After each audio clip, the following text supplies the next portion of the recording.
الحمد لله و الصلاة و السلام علی رسول الله.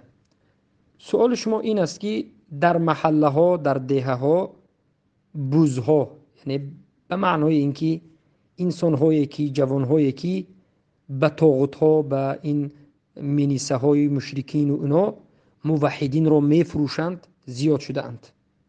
حکم همین خبرکش ها چیست؟ ما میگوییم همین خبرکش بداند که یک انسان مسلمان را فروخته ایستاده است و بداند و همون فهمد که وقتی که این مسلمان را بردند این مشرکین میزنند، میکوبند، در دینش ضرر میرسانند، در دنیایش ضرر میرسانند، 10 سال ترمه میکنند. با وجود همین را دیده و دانسته باز جاسوسی کند و موحدین را به مشرکین بفروشد، حکم این مرتد است. به همین کارش این انسان مرتد می شود.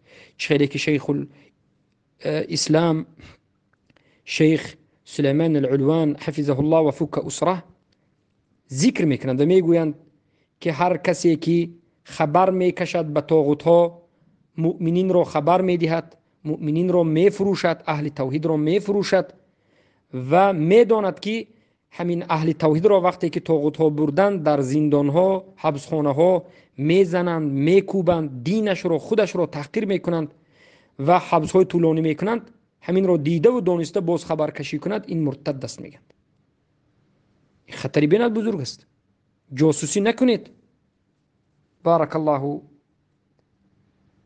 على أهل التوحيد.